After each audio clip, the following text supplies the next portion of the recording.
अब देख सकते हैं यहाँ पे पेपर कटिंग के माध्यम से बताया गया है कि सर्वे के बाद जो है नए सिरे से तय होगी ज़मीन की प्रकृति। ज़मीन की प्रकृति जो है नए सिरे से तय गई। अब तक जो यहाँ पे अंग्रेज़ों के ज़माने के सर्वे के आधार पर ही ज़मीन का निर्धारण था, लेकिन यहाँ पे बता दिया गया है अब की जो सर्वे के बाद जैसे ही सर्वे हो जाती है, तो नए सिरे से जो है तय होगी ज़मीन सर्वे की प्रकृति। ये जो अंग्रेज़ के ज़माने की प्रकृति है, ये जो है अब नहीं रहने वाला है। इसको जो है बिहार सरकार की तरफ से हटाया जाएगा और कुछ विशेष जो है अप अनुसार से जो यहाँ पे बताई गई है कि जो यहाँ पे प्रकृति ज़मीन का जो है तय किया जाएगा। पटना ब्यूरो रिपोर्ट के अनुसार यहाँ पे बता दूँ कि ये राज्य में ज़मीन सर्वे का काम जो है 2025 तक जो है अनुमान है कि समाप्त हो जाएगी। यहाँ पे संभावना है समाप्त हो जाने की। इसको लेकर के जो है इसके बाद राजस्व में जो है ज़मीन की प्रकृति का नए सिरे से निर्धारण हो जाएगा, यानी कि कौन-सी ज़मीन जो है गैर मजरूआ है और कौन-सा गैर मजरूआ आम और कौन-सी पुश्तैनी है, कौन-सी रैयती है, सारी जो है यहाँ पे सबका प्रकृति चेंज होगी। इसके अतिरिक्त जो है ज़मीन का किस्म भी तय हो जाएगा कि कौन-सी ज़मीन किस किस्म की है, वह थनहर है या फिर आवासीय है या फिर भीट होता है आवासीय के बगल वाली ज़मीन को भीट कहते हैं। वो जो है व्यावसायिक है। यहाँ पे वर्तमान में मौजूद ज़मीन की प्रकृति के निर्धारण का आधार जो है 1920 में अंग्रेज़ों के द्वारा किया गया था। यहाँ पे बताई गई है कि अंग्रेज़ों के द्वारा कराए गए कैडेस्ट्रल सर्वे के बाद तैयार मैप तथा 1968 से जो है 1972 के बीच कराए गए रिविजनल सर्वे मैप मैप ही है वो जो है जिन स्थानों पर रिविजनल सर्वे नहीं हुआ था, वहाँ 1920 वाला सर्वे ही मान्य है। जहाँ पे रिविजनल सर्वे नहीं हुआ था, वहाँ पे अभी तक 20 जो है 1920 का सर्वे ही मान्य है। इस सर्वे में ज़मीन की जो प्रकृति निर्धारित की गई थी, वर्तमान में वही अधिकृत तौर पर मान्य है। हालाँकि कुछ एक मामले यहाँ पे मामलों में सरकार के स्तर से किसी खास प्रोजेक्ट या फिर परियोजना का ध्यान में रखते हुए इससे में थोड़े समय के लिए ज़मीन प्रकृति में यहाँ पे जो है बदलाव किया जाता है।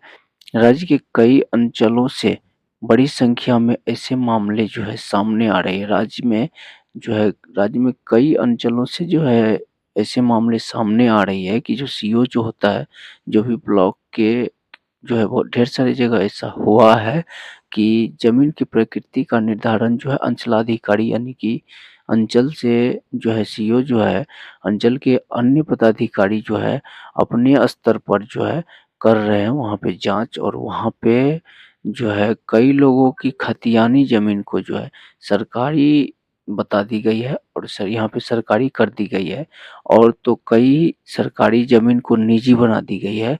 वो कुछ घुसपैठ के कारण। यहाँ पे बता दूँ कि इस तरह की गड़बड़ियाँ जो है के आधार पर कई ज़मीन का जो है निबंधन या फिर खरीद-बिक्री भी बंद कर दी गई है। अभी यहाँ पे ज़मीन विवाद को सुलझाने के लिए जो यहाँ पे बता दिया गया है कि ज़मीन विवाद को सुलझाने के लिए सभी जिलों में जो है एडीएम यानी कि राजस्व को अधिकृत किया गया है, और उनके स्तर पर यहाँ पे बता दूँ कि उनके स्तर से आयोजित कोर्ट में ज़मीन संबंधित विवाद का निपटारा कराया जा सकता है।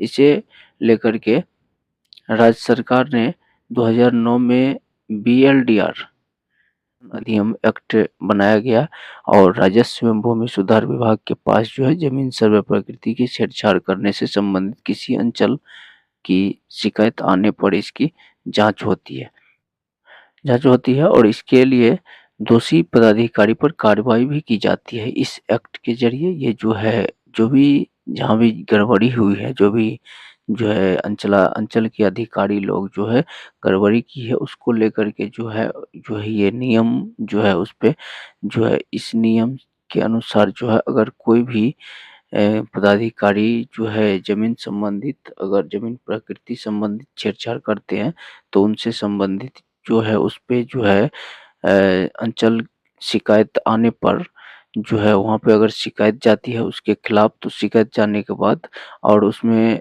उसके लिए जो भी पदाधिकारी दोषी होता है, उसके लिए जो है यहाँ पे उस पे कार्रवाई भी की जाती है। यहाँ पे बता दूँ कि ज़मीन की किस्म के अलावा ज़मीन की किस्म निर्धारित होती है। इस इसमें इसमें धनहर खेती वाला ज़मीन जो होता है, धनहर, आवासीय भीट और व्यावसायिक शामिल होता है। यहाँ पे कुछ स्थान पर सरकारी यानी कि गैर मजरवा आम खास महल की ज़मीन पर भी खेती होती है। यहाँ पे यहाँ पे बता दूँ कि ज़मीन की किस्म और प्रकृति, यहाँ पे कौन-सी ज़मीन किस प्रकार की होती है, और यहाँ पे बता दूँ कि गैर मजरवा किस प्रकार की होती है, और गैर मजरवा खास कौन-सी होती है, और जो है पुश्तैनी कौन-सी होती है, यहाँ पे जान लेते हैं। यहाँ पे बताया गया है, यहाँ पे अपडेट के अनुसार, कि यह जानकारी जो है यहाँ पे सबों के लिए बेहद ज़रूरी है। यहाँ पे गैर मजरवा आम क्या होता है? तो बता दूँ कि यह सरकारी भूमि होती है। गैर मजरवा आम जो होती है सरकारी भूमि होती है, लेकिन इसका निर्धारण सीधे ग्राम पंचायत के अनुसार होता है, और गैर मजरवा खास जो है, इस सरकारी भूमि का जो है नियंत्रण सीधे सरकार के पास होता है। इन दोनों तरह की ज़मीन को लीज पर देने का कोई प्रावधान नहीं होता है, कि आप इसको लीज पे नहीं दे सकते हैं। यहाँ पे गैर मजरवा खास और गैर मजरवा आम की ज़मीन को, खास महल की ज़मीन या सरकारी भूमि होती है, ठीक है, लेकिन इसे लीज पर दिया जा सकता है। आपको बता दूं कि यहाँ पे खास महल की ज़मीन को जो है, ये जो सरकारी भूमि है, लेकिन इसे लीज पर किसी कार्य के लिए दिया जा सकता है। और कसरे हिंद जो होती है, ये सीधे केंद्र सरकार की अधीन वाली ज़मीन होती है। केसरे हिंद सीधे केंद्र सरकार की भूमि होती है, और पुश्तैनी यहाँ पे निजी या फिर रैयती होता है, जो आपका होता है। और यह जो है किन्हीं की खानदानी भूमि होती है, और सिर्फ इसी प्रकृति के ज़मीन को आप जो आसानी से खरीद बिक्री कर सकते हैं। तो कुल मिला के बात यहाँ पे है, कि आप केवल पुश्तैनी या फिर आप अपनी जो भी है, जो कोई भी हो, तो वो अपनी निजी या फिर रैयती भूमि को जो है बेच सकते हैं, खरीद सकते हैं।